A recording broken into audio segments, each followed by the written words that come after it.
When I think of Nkosana Moyo, the word that comes to mind is wisdom. Just deep, profound wisdom. The first time I met him, I was entirely mesmerized by his ability to think about both the issues and the opportunities in Africa. Everybody who meets him, everybody literally says it's like sitting at the feet of your crazily wise grandfather or an incredibly insightful uncle. He is truly a gift to the continent, and I look forward to sharing this gift with you.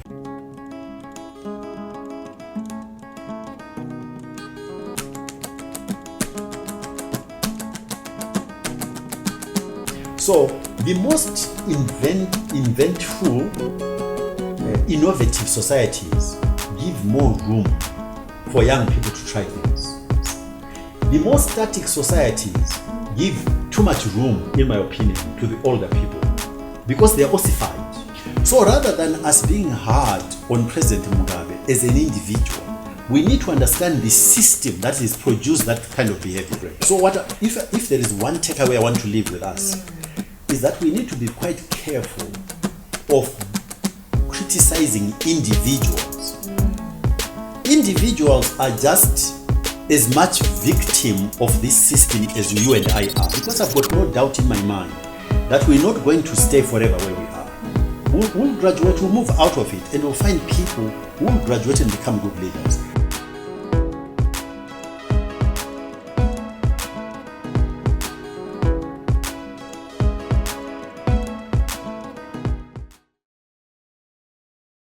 So, Nkosana, I know you're going to hate me for starting the interview this way, but I've always said to you that I think you're an extremely profound human being. Every time I sit and talk with you, and anybody who's met you actually says exactly the same thing, that you're like that grandfather or that uncle that you want to sit at their feet and just learn from. And I'm just intrigued to know, how did you become that way? I mean, how did you become this thoughtful about these issues that we are constantly talking about the continent? If I answered that question in any way which attempts to indicate that I know the answer, I would be lying. I just am who I am. I do not know the reason. Just like you are who you are. Do you really know why you are who you are? Well, I mean, it's a difficult question to answer, of course, but I think I'd like you to put some thought to it. I mean, how do you think it all happened? If you ask me what kind of events in my life have contributed to me being what I am, I might attempt an answer. But as to answering that definitively, the honest truth is that I do not know. Yeah. So what are the events? Maybe tell us about the events. Events. Maybe I suppose the starting point is my family. Where I grew up, the environment within which I grew up, it was like the first window to the world, how I experienced life here on earth, if you like, the value system that my parents imparted onto us. And then I think the schools I went to and the teachers that I interacted with, I went through my education in the critical years was through Catholic schools. I went to a minor seminary from Form 1 to Form 4. Then I went to St. Ignatius. Yeah, so I think those institutions had a fundamental influence on my way of looking at life, the way I think. Let's say contributed. Right. As to why I'm who I am, the truth is I absolutely have got no idea. I think you're very modest, but that's fine. We'll talk about that as we go along. So you grew up in Mberengwa. Yes, I did. What was your window? What were you seeing? I heard you talk about, you were walking to school with no shoes. And I remember the funny story you told, that when you took your children to Mberengwa, what your daughter said to you, when you walk to school, why didn't your dad just drive you? Exactly. And you're like, no. So the first thing to point out is that I'm answering you looking backwards. Absolutely. So when this was happening, at the time it was happening, that was my norm. So there was no question to answer. It was just, that's the way life was. I mean, we would wake up in the morning. Up to today, my life is like that of a soldier. When the time, I literally, if my alarm goes on, as my alarm goes, I can get out of bed, wake up and get out of bed like a soldier. Because that's how I grew up. Because we had to go to work in the fields first, before washing and then going to school. So it was a very regimented life, but That's all we knew. But because we did that, my family, and that's part of the issue why I've got problems with definitions of poverty. My family was well provided for as a direct consequence of the lifestyle we led, the kind of work ethic we had as a family. We were well fed. I never went hungry. And when I tell my story, people often focus on the fact that I didn't have shoes. There was no running water. There was no electricity. And they often then equate that to a hard life and poverty. And I always say, not possible. I never went hungry. So my definition of deprivation does not fit into what I experience and what you're describing are not the same thing. Absolutely. Not the Absolutely. same. Lifestyle, but deprivation, no. Absolutely. Because deprivation is an interpretation, isn't it? Yeah. So tell me, I'm fascinated. Yesterday when we were speaking, you were talking about the fact that one of the problems with Africans is that often we are interpreting our reality through the lens of outsiders, which is exactly what you're talking about right now. I mean, how does one overcome that? Because while a lot of us grew up, similarly to what you're saying, we fall into the trap of then interpreting it and talking about it as we are often told we should. How did you escape that? Again, Rachel, this, it's fascinating, this question you ask, because I don't think there is a single answer. Because I think there is a whole spectrum where some people on their own, for whatever reason, are able to escape. Another category of people are helped through exposure to somebody who makes them start questioning, to suddenly realize that that's the frame they are using and these are the problems, and that's why the frame arises in the first place. And there are other people, I dare say, I suspect, who even after getting exposure and facilitation won't ever get it. They can't escape. So how do you answer a question like that? It depends on which category you are talking about. When you look at a country like this, you have some very good examples. Maybe Zimbabwe. But beyond Zimbabwe, actually, look at Africa as a whole. How did those leaders who liberated this continent escape the psychology of the brainwashing by the colonizer? A lot of our problems today are about aspiring to become white people. So you had a generation long before us escaping that.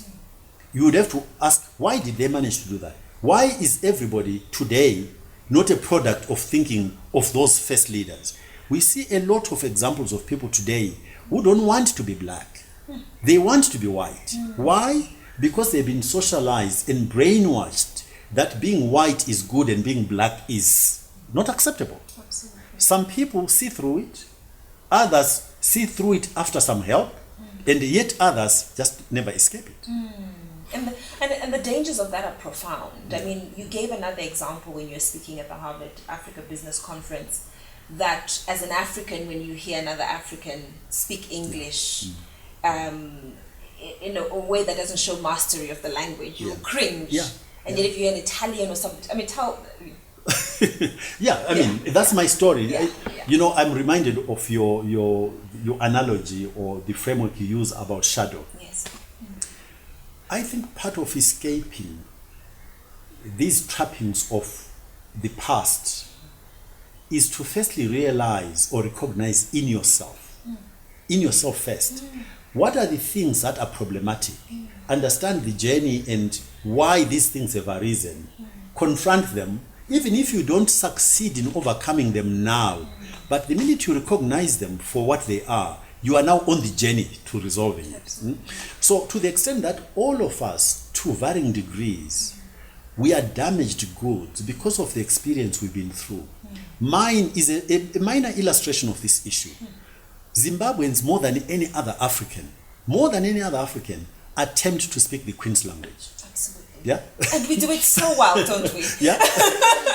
But I don't think a lot of us are sufficiently aware of the negatives in that. We tend to focus on the mastery and pride ourselves on the mastery. And we forget the substance. So it's like we focused on the superficial form, not on the substance. As a result, I was just saying to people, I know, using myself as an example, when I'm watching television and there is an announcer, newsreader, whatever, And if it's a Zimbabwe, no, not just Zimbabwe. I think Zimbabwean actually, to be more specific. Because if it's a Nigerian, somehow I accept that they will never speak the way Zimbabweans speak. And I'm okay with it. But if it's a Zimbabwean and you don't speak English properly, and you don't have the grammar properly structured, I cringe. And yet, if it's a Japanese, a Frenchman, a German, a Nigerian, like I've just said, I intuitively understand it is not their language, so why should they speak it like the Queen speaks it? Yeah? Absolutely. And it's a fascinating issue about being damaged. I am damaged in that sense. But let me frame it differently, because you always talk about competition and cooperation, right? And that juxtaposition, I suppose. Now, I remember when growing up, I had a completely different accent. And in fact, you could have said I was one of those people who didn't always speak English correctly, right? So I would say important instead of important, or I don't know, abortion instead of abortion. You know, and the borrow and lend confusion. A lot of black people, I never had that one. I always had that one right, but it was. Can you borrow me? I know. Can you borrow me? But I always had the borrow lend thing right, but pronunciations were a problem. And what was fascinating for me though is when I then moved to the United Kingdom and picked up the British accent, which I didn't have most of my life. And then went to university, I noticed people responded to me differently. And in fact, people would describe me as the British girl. They thought I was British. I mean, my accent was much more, was harder than it is now in terms of, because I just moved away from the United Kingdom. But this is the thing, I recognized that there was a currency in speaking that way. People assumed you were intelligent. And in fact, we all know that statement that black people tend to hate, right? You speak so well. I mean, we say we hate it, but we know it opens doors for us. And my question to you is, to the point of competition, cooperation, survival, does it then not make sense that Africans want to pick up these accents because they know they'll be judged so harshly Let me stop you right on your tracks. I'm playing devil's advocate. Opens doors. Which doors and to who? So, if a Japanese person or a Frenchman or a German or a Chinese does not speak with the Queen's accent and the correct grammar, are their doors closed? Absolutely not. Therefore, your statement was not correct. Was not complete, let's say. It opens doors depending on who you are. And what is interesting is that it opens doors because you have been socialized, and the people who think it opens doors, they've been socialized to understand that everything about you in its native form is not acceptable. Right. Okay? Yeah? Including, incidentally, your natural hair, your natural pigmentation. You must go and turn yourself into a white woman, stretch your hair and stuff like this. Everything about you, if it's in its primitive, native form, is not acceptable. Absolutely. I shouldn't have stretched my hair. My hair is natural, I promise you. I just straightened it with a blow dry. But absolutely. So, I mean, it's a paradigm shift, Nkosana, for us to be able to even question the door. Is that the door that I want to be opened? How do we do this? Because our education, I mean, you've said this on various platforms, is not empowering us to think in such profound ways. What are the avenues that are available but to us? You almost have come all the way around to your first question. Why?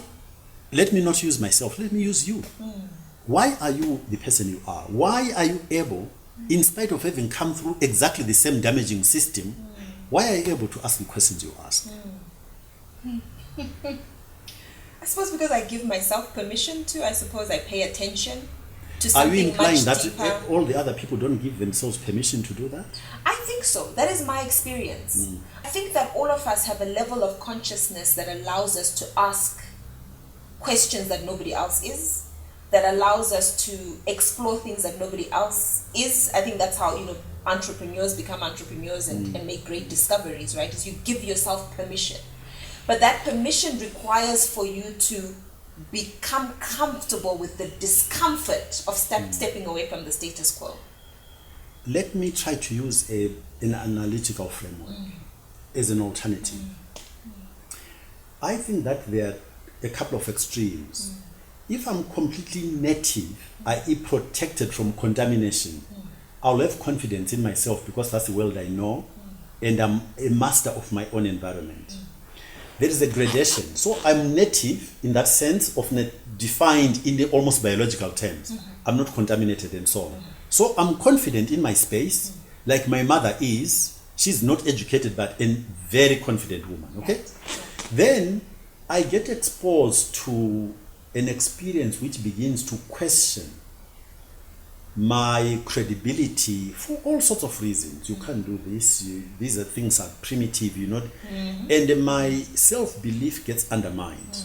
Okay, this is like the problem area. If I'm lucky, people like you and I'll then experience an environment where I'm in the same space as the people who are trying to make me feel inferior to them, and circumstances which allow me to genuinely compare my capability with theirs, such as in a classroom, at college. Then I start reassessing. This is the person who was saying, or these are the people who are saying I'm inferior, but I can beat these kids in class. Whether it's a football field or whether I can perform better than them, whether it's golf or tennis. And then my mind starts to unwind. All the doubts that were planted in my brain begin to say, no, I was being manipulated. So I think there is that whole spectrum.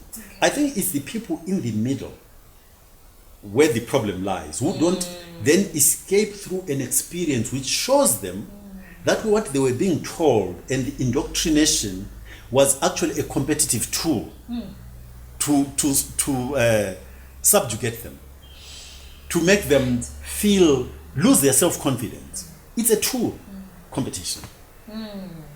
If I get you not to believe in yourself, it's a masterstroke in terms of competition. Absolutely. I get you start to chase your tail. You see, no matter how much skin whitening cream you put on, you'll never become a white woman. You never. Absolutely so not. I set you on a journey which is endless, and I've won. I can go and retire and leave you chasing your tail. Absolutely. I mean, what was that book, The Miseducation of the Negro, that talks about the power of that contamination is before you'd have been told you have to enter through the back door. Yeah. But even if the systems change, you'll continue to enter through the back door. You become the police person to supervise all the other blacks, niggers to enter through the back door. Okay? Absolutely. Then the person who initiated can go and retire and enjoy the benefits of your work. Absolutely. Yeah. So, I mean, let's take it a little bit wider, because I want to talk about the situation of leadership in Africa, right? So I'm a leadership practitioner and I work with people from across the continent, trying to give them the tools that allow them to lead more effectively, but also more authentically, to the point that we're talking about here. And you've had a lot of exposure to African leaders, given the work that you've done, which we'll talk about at some point. What is your assessment of leadership on the continent? I think we can pretty well all agree, if you pitch the question at that level, that we've got a problem of leadership. We've got a crisis of leadership, actually. But to be fair, we've got a crisis of leadership globally. So it's different implications. But so let's restrict ourselves to the African continent. Crisis. But maybe more importantly, do we understand the consequences or the journey that has led us to be where we are? Because no doubt in my mind that we're not going to stay forever where we are. We'll graduate, we'll move out of it, and we'll find people who will graduate and become good leaders. But as of now, what is the experience? What are the components of the complexity of both the environment within which these people are leading and the personal journey they've traveled to come to where they are? I think some of the components are fascinating, and I'm going to try to use specific examples so that we don't discuss this in theory. Right. If you look at most countries that came out of colonization, we internalized the behavior of the colonizer, and we began to conflate behavior and position. So if I had a managing director in a company, because this is across the board, both public and private sector, if I had a white managing director in a company in which I worked, two things happened. I was black. I would experience the dynamic of a white boss with a black subordinate. What I would not experience would be the dynamic between that same white boss with a white subordinate. Right. That environment was close to me. But my suspicion, because I didn't experience it, I'm guessing, my suspicion is that that axis of white to white was more normal. But I was not socialized in it. Absolutely. What I was socialized in was the abnormal white to black. So, fast forward, 10 years down the line, I become the CEO. Tell me what you think I'm going to play back into that environment.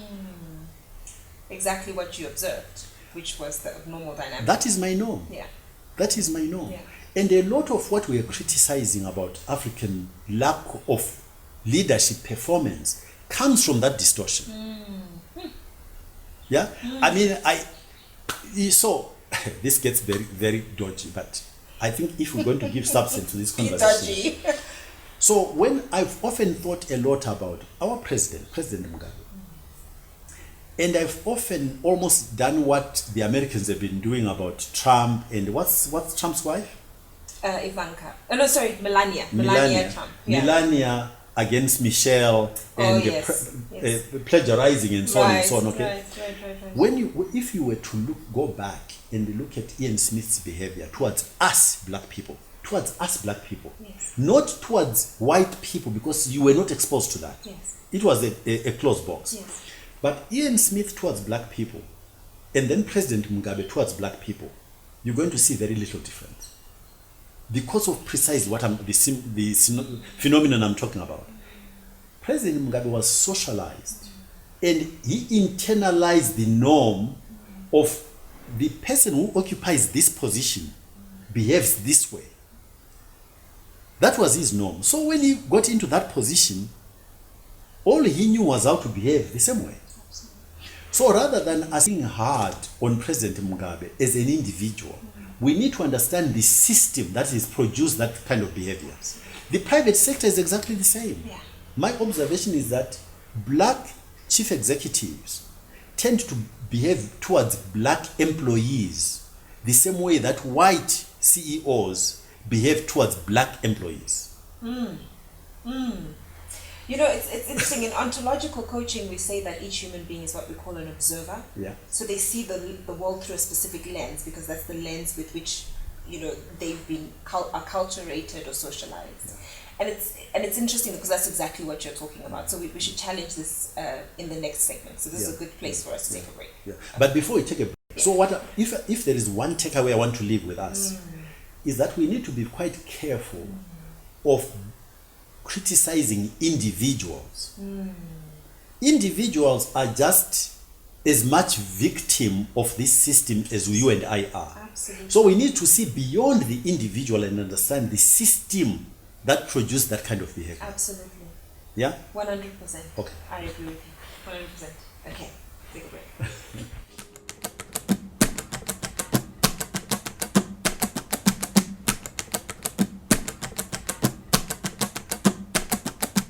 I think a lot of people want to know this. Why did you leave Zimbabwe?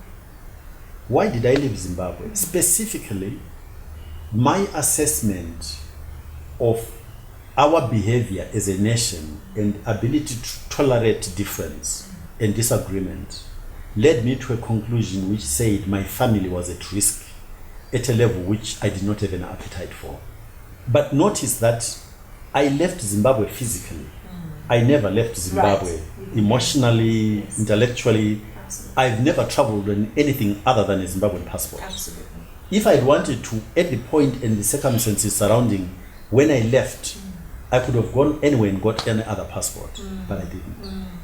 And you've been, I mean, since you've left, one of the major projects that you've started is the Mandela Institute for Development Studies. Can you tell us a little bit about what that is trying to do? The foundations of minds, as we call it for short, are again an observation about the continent. I may be, as an individual, perceived as being successful, but the truth of the matter is I'm not successful for as long as my continent is not successful. I'll always be judged with the backdrop of what my continent is perceived as being. Yeah?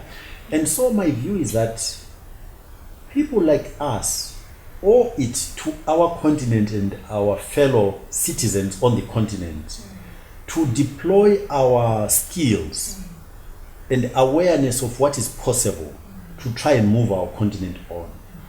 And I got more and more dissatisfied with where my continent was, including my country, of course. Right. And I decided I wanted to create a platform through which our people could engage in an activity which includes the following things. To firstly make a genuine diagnosis of where we are as a continent, our circumstances at any given point in time. And then ask a question which allows them to understand the sequence of events that have happened prior to us being here. In other words, take a diagnostic of where we are and then ask, how did we get here? Because if you don't do that, you are not able to plot a different path on the way forward to getting different results from the ones that we have today. Right. It's a bit like force field analysis, causality.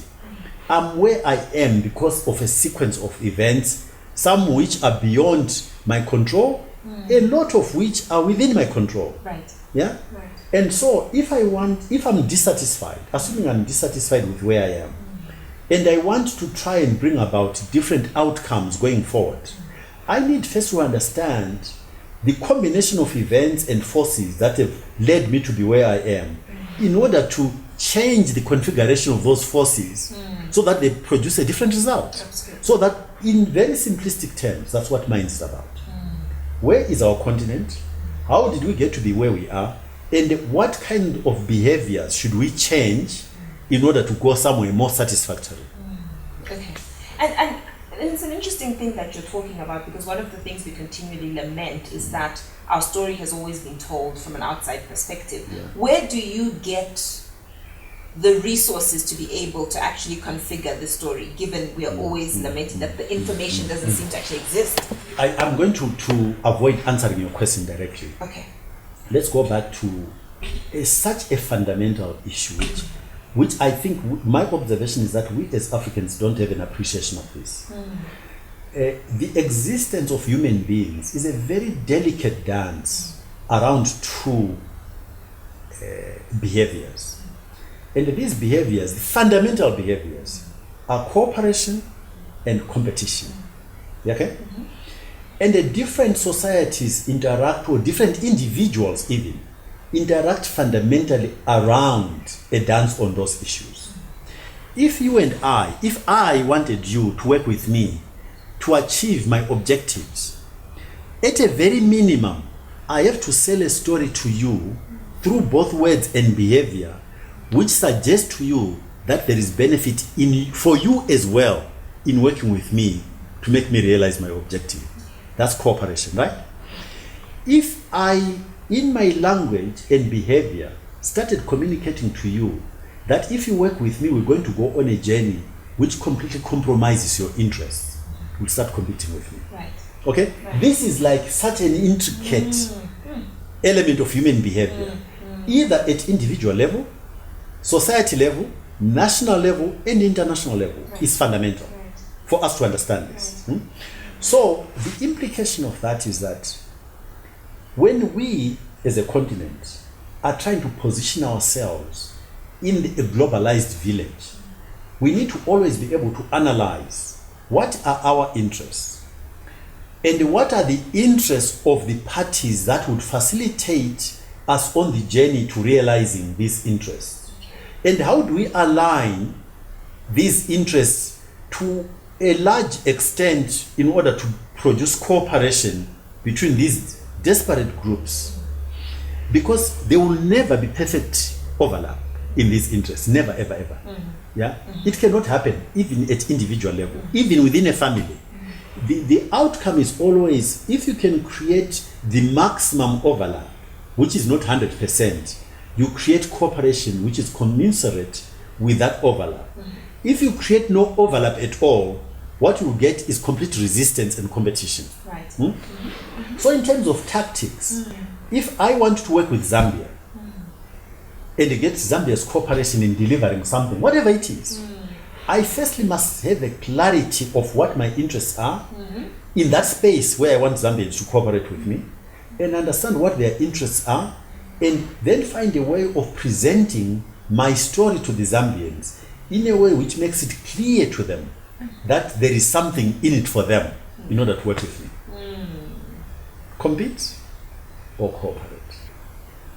How does Africa go forward from here? Yes. In my humble opinion, Yes. we should not, we should try to combine how the nation state play combines with contiguous nation states to build a bigger domestic market. But in the process, however, we need also to be almost like Marxist, provocative statement. Marxist in what way?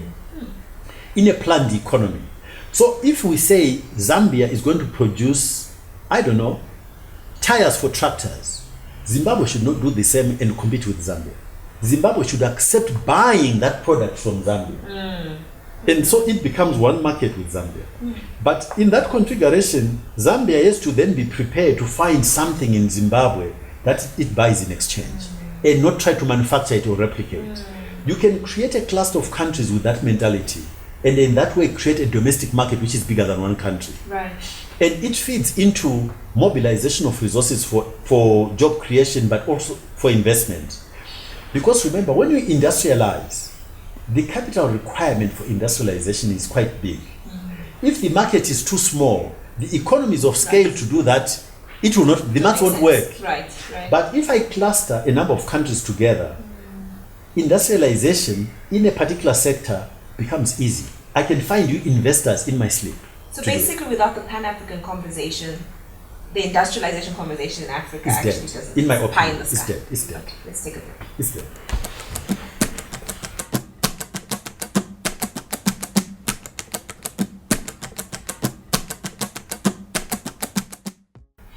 I mean, you always get frustrated often when I say to you that, especially young people find a lot of inspiration in the way that you think. And why it's important, I think, for us to keep reminding you of this is because we're at a point on the continent where we cannot deny that young people are looking for hope. I think one of the things that I find so tangible on the continent is the lack of hopelessness amongst young people regarding the continent. And so not the lack of it, the existence of hopelessness. Hopelessness, yeah, okay. Absolutely, on the continent. And so when people like you come onto the scene and speak the way that you do and seem to have a very logical understanding of why things are happening that way, and you're not crucifying anyone. So I find, for example, when you talk about, let's not blame the leader, let's look at the system that is creating this. This is the kind of language that young people go, yes, that absolutely makes sense, because we don't necessarily want to vilify our leaders, but we also want to be able to say intelligently, but this is what the system has done to us. So I've got two questions leading from that. The first one is, will you play some much more public role within this space so that your thinking, your practice can become much more, I suppose, palatable to a larger audience? But also, secondly, what will be the role of young people in this space of hopelessness that we find ourselves to be? Okay. Let me answer the first question. Will I play a more public role? I think I already am. The Mandela Institute, an organization I formed, is Pan-African. And I chose to focus on Africa because I care. And I'm very public. We run our programs on a Pan-African basis. We've got a program for young people. We've got higher level dialogues which are targeted much more at economic integration. And we've got a program, incidentally, called African Heritage, which is in recognition that we are one continent which has got a peculiar problem. It appears to me that we live our lives in mimicry. There is nothing honest or genuine about us. But again, I don't say that in a blaming way. I say that for me as a scientist, as an observation. And I understand how it came to be, but I would like a lot more Africans to become aware of this phenomenon. And because my view is that unless can become genuine, we are not creating a platform from which to work towards our aspirations. Absolutely. We are working on a platform which does not exist because we are denying ourselves the platform. We mimic. We mimic in everything we do. I think we need to stop and pause and reconnect with who we are and work off that platform towards our aspirations.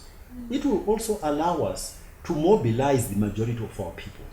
At the moment, that mimicry is manifested mostly in running the institutions that we took over from the colonialists. But those institutions were not formed for us. They don't speak to our people. Absolutely. Yeah? They can't work. We need to domesticate them, for lack of a better, domesticate them, make them speak to our people, and that will become a better and more effective platform on which to then move on aspirationally. Yeah? So those are the sort of thoughts I would have in terms of why we chose the programs that we do. In terms of young people, and if you like, you talk about role models maybe. Again, I struggle. I struggle because I have told you already, causality and attribution. Am I who I am? The physics question. Do I do physics or did physics produce me, and so on and so on? I don't think people should strive too hard, in my view. But people should seek the opportunity to interact with who they identify out there. A Rachel of this world, Nkosana, yes. Just interact and ask and try to learn from without feeling that you want to be that person. Absolutely. Because that is part of what has caused our problem. Wanting to be somebody who you are not. Absolutely. The only thing that you are assured of is who you are. Absolutely. Learn to value who you are. Look, by all means, look for ways of improving who you are. But if you don't value who you are, I think you get lost. Yeah? So don't try to be Nkosana. Yes. See what you can learn from Nkosana, but don't be him. Public space. I've got a slightly, what do I call it? Maybe let's just call it different concept of leadership. My view is that Zimbabweans and Africans at large should look at what is not working in our system. One of the things that I think have led us into problems is to rely on a leadership model or choice of leadership model, which has come from another society's journey of evolution. And we've jumped ahead of ourselves.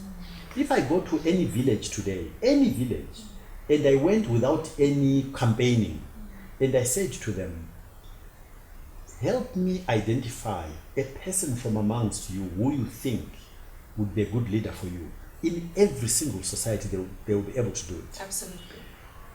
If I go though, and I say, I'm going to be coming 6 months from now to find a leader, I want to open a process where different people will campaign amongst you to compete for that position. The outcome of who eventually wins as a leader and the person they would have chosen without a campaigning exercise, I think in most instances will be different. Different, absolutely. So, what am I getting at? If you, Rachel, and the people like you think that I can play a role different from what I'm already doing, my view is up to you to decide, and not just me, to try to identify without any campaigning. Identify who you think and be very clear about why. And then go to that individual and say, you know what?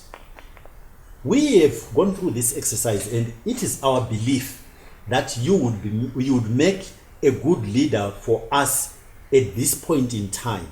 And these are the reasons why. If I go campaigning, the chances are that I'm self-serving. I'm sorry to say this, but I think a lot of people who put themselves forward as potential leaders, when you examine closely, there is nothing they've got to offer a society.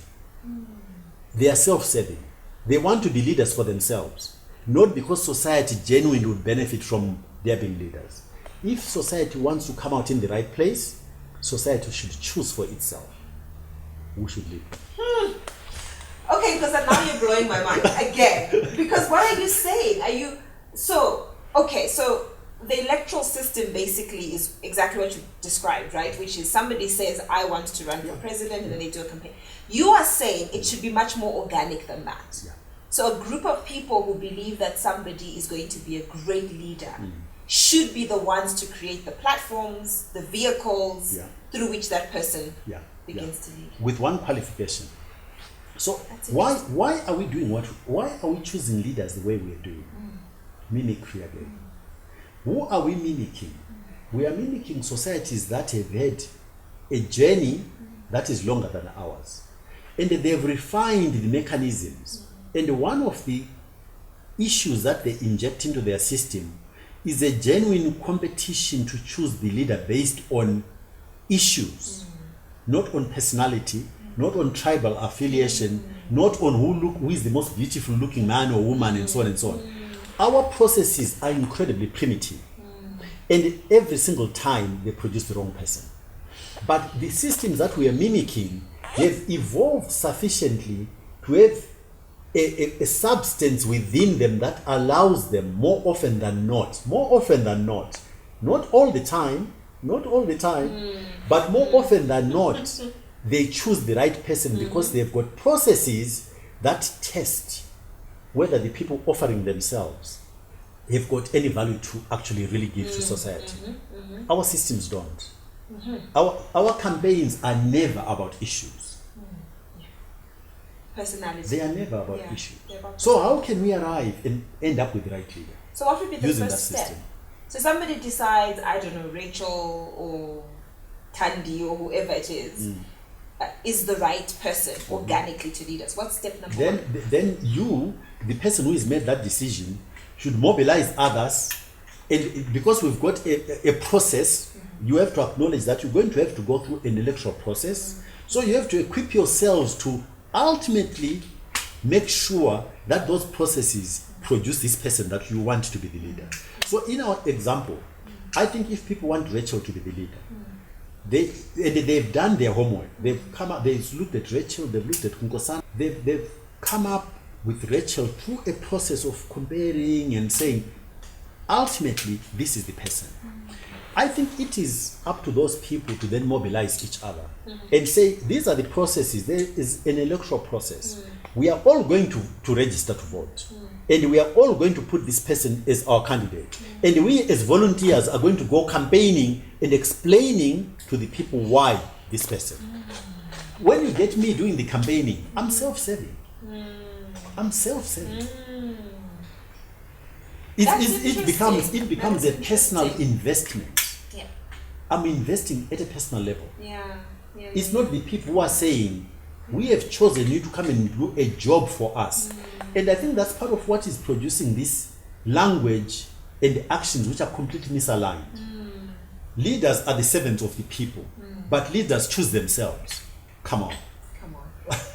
Come on, people. That makes sense. That absolutely makes sense. I mean, Canadian Prime Minister Justin Trudeau, right? Yeah. He just did this where when he was putting together his cabinet, am I correct? He asked for the public to nominate the individuals. And this seems to make sense to me. It's a more organic process. Leaders should be servants of the people.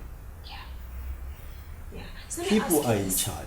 One of the things I've always found intriguing about you, Nkosana, I don't know how old you are, we don't have to talk about it, but it's not very common that I stand in front of a white bearded man like yourself and can have a conversation like this and can challenge you and can say, Nkosana, I disagree, and we talk as though we are peers. Because there's something I think in the African culture, in many of our cultures, that has a thing about if somebody's older, you don't speak to them in a specific way, you don't challenge them, which by the way makes you very attractive as a leader too. But my question is, I mean, what can you say to your peers who are going to be watching this? Because this is a huge issue. I mean, I do leadership development in corporates, for example, to a point where junior employees in the organization have to call a person Mr. So-and-so. And yet for as long as I've known you, I've always called you Nkosana. And you've been very comfortable with that. Well, by the way, there is a story to the name issue. So it's an interesting one. So I told you I went through Catholic schools. Yes. And at the time I was going through my education, I do not know what it is like. If you got baptized, you had to choose what they call the Christian name. You know the system? Nkosana is not a Christian name. No, of course not. So that is a heathen name, if anything. So when I was baptized, I had to go through this exercise. And I chose a name. I was going to be baptized, so I chose a name. But then I say, but it cannot be my first name. It has to be my middle name. NDM, Nkosana Donald Moyo. Donald is my Christian name, but it's a middle name. I stuck to my first name. And so I've got no problem you calling me Nkosana. It's my name. Okay. Yes. Yeah, it is my name. But I have to be honest that incidentally I've been challenged, both at the ADB and with my current staff, who absolutely refuse to call me Nkosana. And you know what excuse they use, which is fascinating. They say that doesn't exist in our culture. So they refuse. They call me Dr. Moyo. But it doesn't stop them challenging me on ideas though.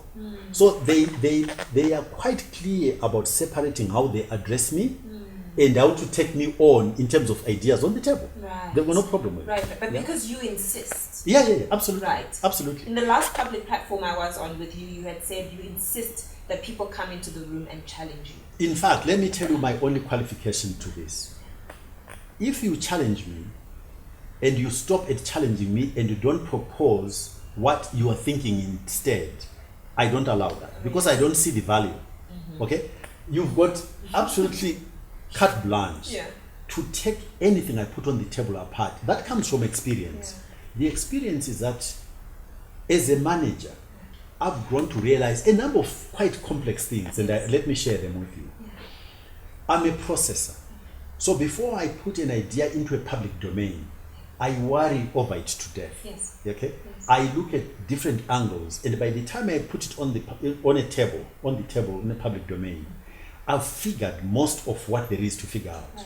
But what I've learned is that 90% of the time, when I put it on the public domain, somebody will come up with something I hadn't thought about.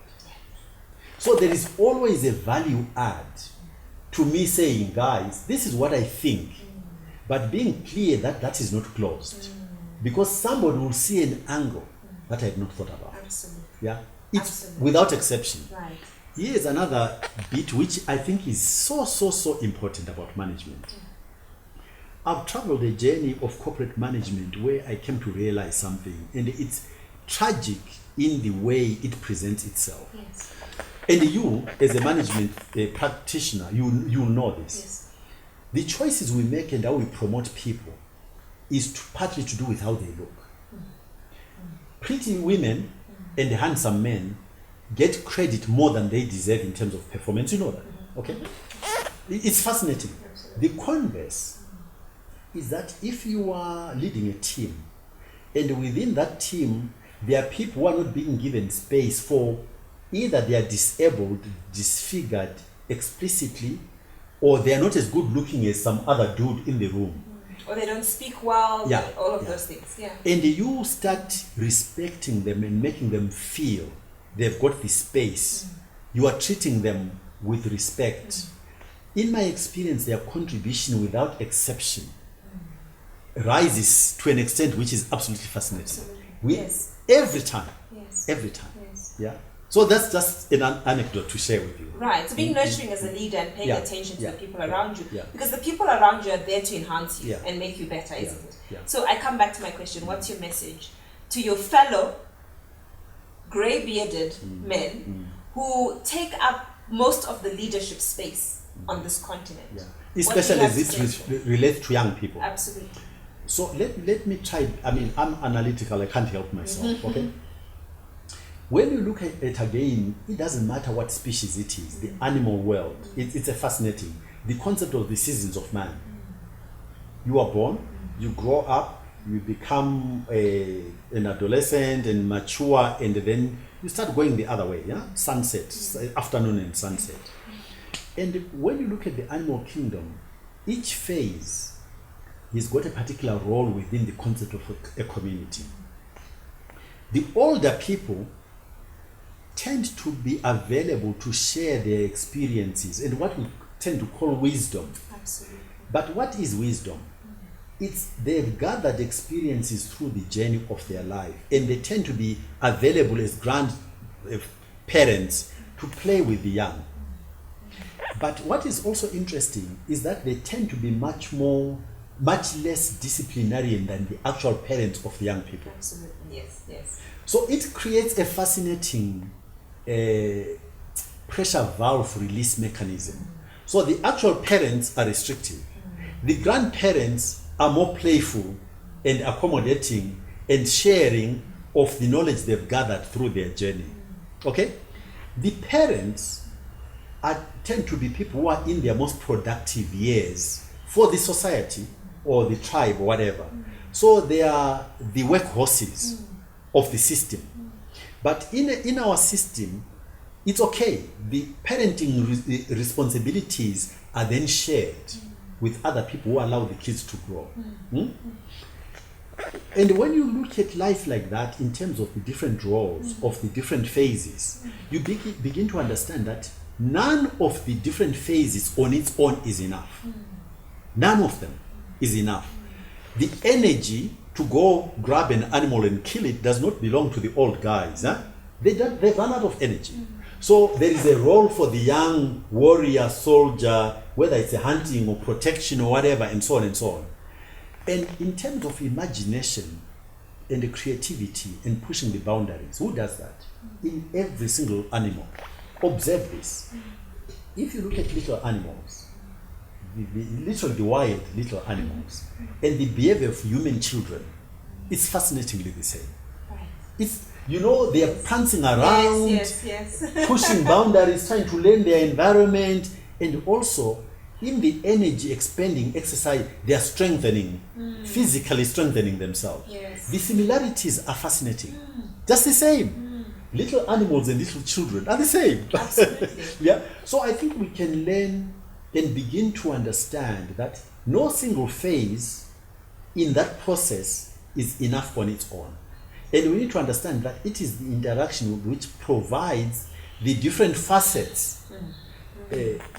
Invention and innovation generally, imagination of what is possible, which is not being blunted by experience lived, belongs to the young. So the most inventful, innovative societies give more room for young people to try things. The most static societies give too much room, in my opinion, to the older people, because they are ossified. They close out anything new. But that's, in many ways, when you change the terminology, that's what we call wisdom. I have gone through these experiences. I've learned through these experiences that if you go along this route, this is what will happen. But the validity is only partial, not complete.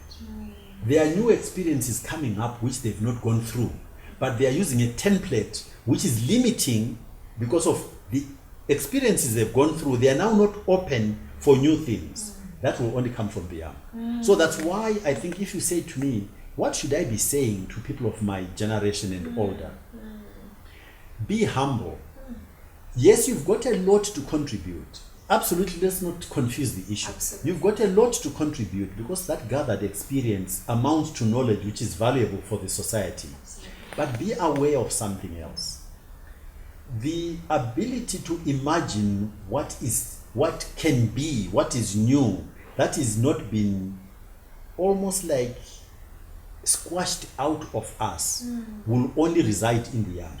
So give room for the young to participate in questioning, even if it's to allow them to understand, for you to then explain why you are saying what you are saying. Allow them to question, because they will never know unless you give them the room to question.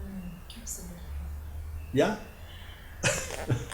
Nkosana, thank you so much. I mean, just as I said at the beginning of the interview, it's like sitting at the feet of a wise man. Well, Thank you, and I appreciate your time. Thank you so much. Thank you.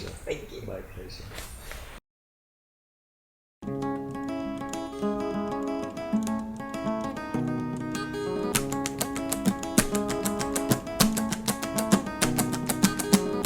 Will you play some much more public role within this space so that your thinking, your practice can become much more, I suppose, palatable to everybody? I mean, what can you say to your peers who are going to be watching this? Because this is a huge issue. I mean, I do leadership development in corporates, for example, to a point where junior employees in the organization have to call a person Mr. So-and-so. And yet, for as long as I've known you, I've always called you Nkosana. And you've been very comfortable